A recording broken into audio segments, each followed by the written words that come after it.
Welcome to First Friday Lunch. My name is Tina Holland, and it is the first Friday of the month when you are watching this, but actually I'm recording it on Thursday. Two reasons for that. My sister's coming in this weekend, so this space behind me will be occupied by her. And also, they've changed kind of the streaming features on YouTube, so I have to figure that out before September. Anyway, last month we talked about writing spaces, and this month I'm going to talk about writing process. And when I talk about writing process, I'm talking about how you process words on the page. Writing space is more about, do you need quiet? Do you need a space like this to write? This is our guest room / my office, and it's filled with, well, actually I can kind of give you a quick tour here. It's filled with some of my favorite things, and it's sort of a crafter space. That's a sewing machine behind me, and those are my sewing projects, and then I got a bookshelf and whatever. So I mean, this is kind of just a creative space in general for me. I've used it for painting and scrapbooking and writing, sewing, wrapping presents. It's kind of a catch-all, and it is actually the biggest room in our house.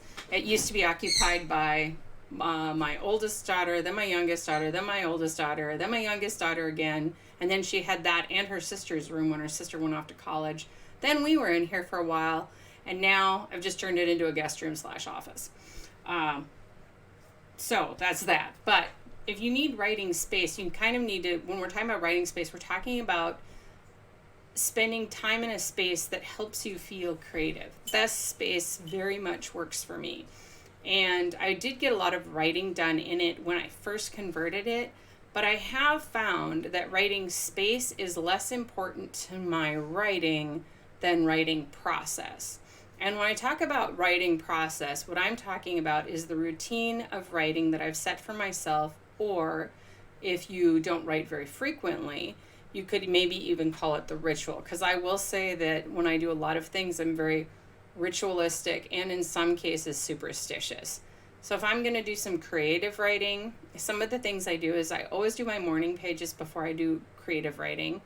Morning pages is a term used by Julia Cameron where you write pages in the morning, 3 handwritten pages in a notebook, 8.5 by 11 notebook.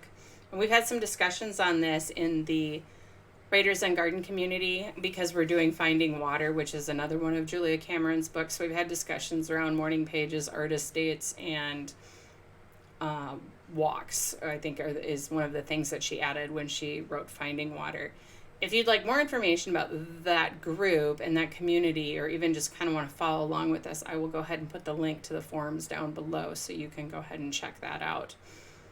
So back to writing processes. One of the things that I have found is I have to do morning pages, and mostly it's kind of journaling longhand. And one of the things that I find that I like about it is it gets the junk out of my head. It gets like tasks to do, things that have happened personally, professionally.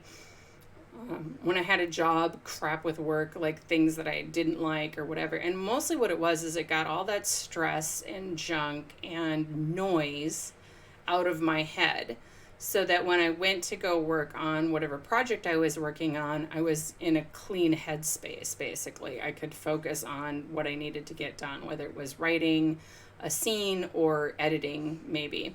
The other thing that I do before I will write is I will go ahead and I'll check like my social media accounts and my email.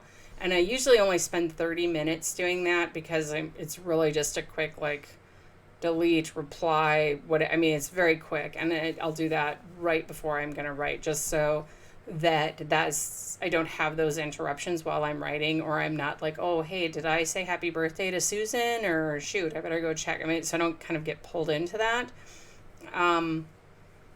So those are kind of my big like routines. I'll also make sure I have a cup of coffee and a thing of water, as well as some snacks or something if I'm going to be up here for a little bit. So those are kind of my things. The other thing I do is that I set goals for the week, and you can go back and look at my goals. And I recently redid my goals around writing. My goal was to try and get 1,000 words a day. But in reading Julia Cameron's Finding Water, when you're struggling, you kind of need to take it down to the bare minimum. And one of the things that she talks about is work and getting work on the page. And she talks about 3 written pages, and I'm not sure if she means typewritten or whatever, or 30 minutes on a canvas or whatever. What I did is, because I'm kind of a nerd when it comes to numbers and I love spreadsheets and stuff like that, what I did is I go ahead and I converted the 3 pages to, well, if you get a book like this, generally speaking, what they say is each page is 250 words. So I said, well, okay, 250 words is 750 words. So all I have to write is 750 words a day, which basically means an hour a day. If I get 1,000 words, wow, that's incredible. I was not very well known for doing that. And I think in one of my past videos, I mentioned unless I spent 4 or 5 hours, I was never going to hit 1,000 words a day. And now I'm doing it fairly repetitively. I mean, if I'm in the chair and I'm focused on writing, then I will go ahead and get 1,000 words a day in.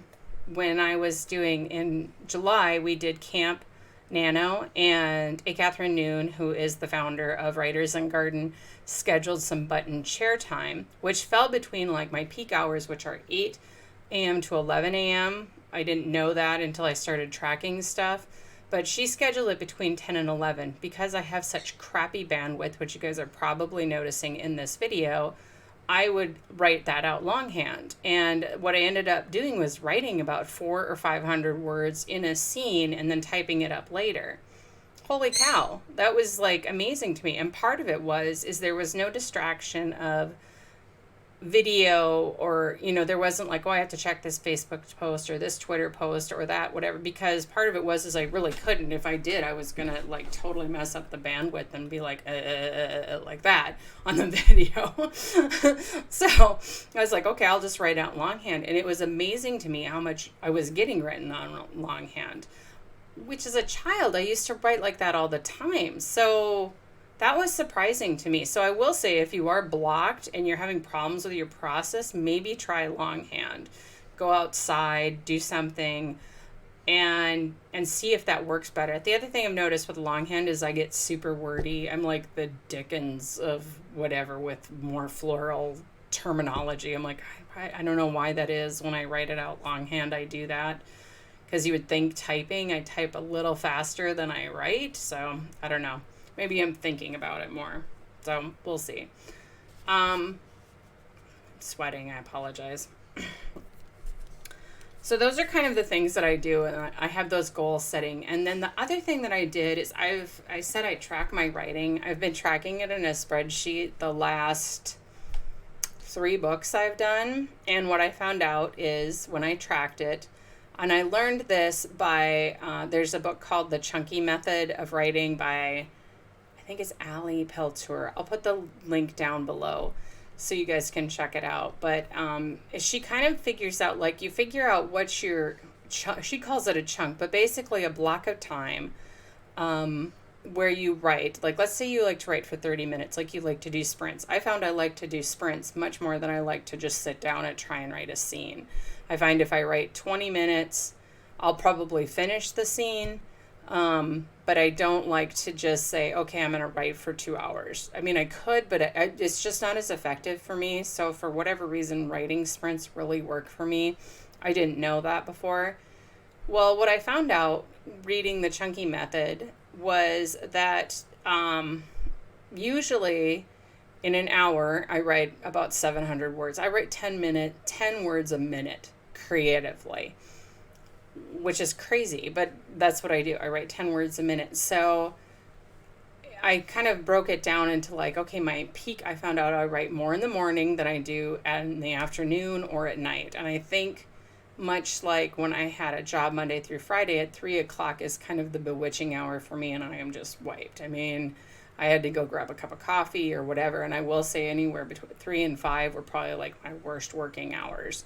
So usually if I'm here at 3 or 5, I'm either doing something like research or I'm doing more follow-up on emails and stuff like that, because writing-wise, my head's not there. I'm getting tired or something. So I have tried meditating, but even then, once I get done with that, I still don't feel like creatively like doing anything. So I think the only time that might work is if I am probably got up late or something. Like if I was up all night and then maybe slept until noon, then maybe I could do it at 3 o'clock. But then it would be the morning for me. So I don't know.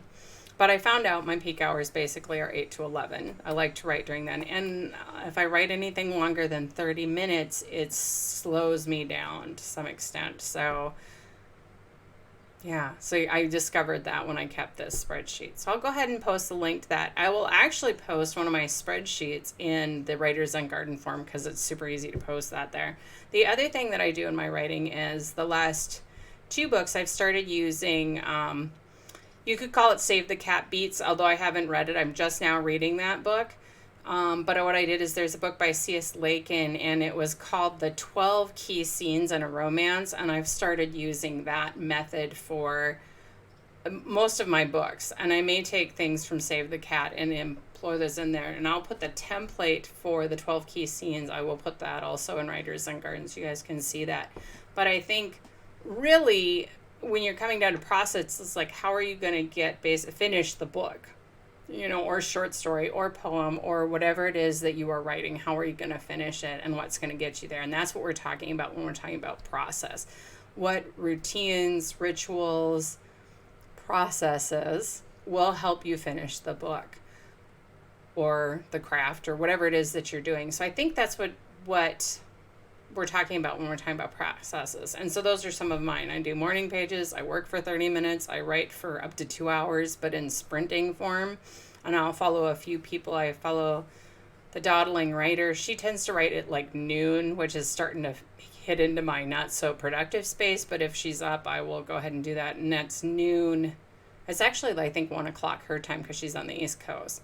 And then also Courtney, the Courtney Project, who is Lyra Parrish, or half of Kennedy Fox, if you follow her that way.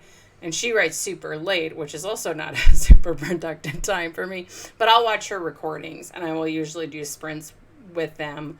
Or I naturally end up doing sprints at the Caravan at our airport when I'm loading between flights, because he's a crop duster. So between flights, I naturally end up sprinting, and those end up being pretty productive as well. So I think there's just a few things like you have to kind of figure out where your sweet spot time is, because maybe time is more important than location.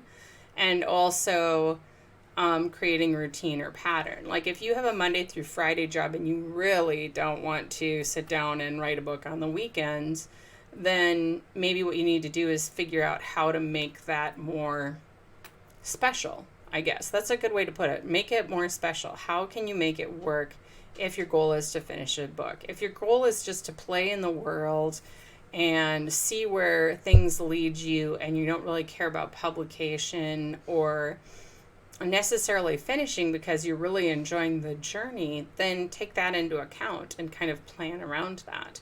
So I think what we'll talk about next month, the more I think about it, is going to be like writing styles and how those work into publication, because everybody has a different writing style, and some people may feel that their writing style, like if you're a hobby writer and you just write for fun, you may feel that you could never be published, but you really totally can. You just have to figure out how you're going to get there, and whether or not you care if it takes longer because of your style.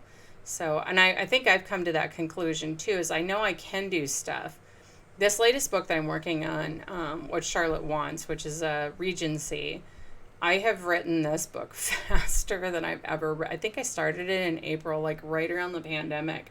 Maybe like the last part of March or something like that.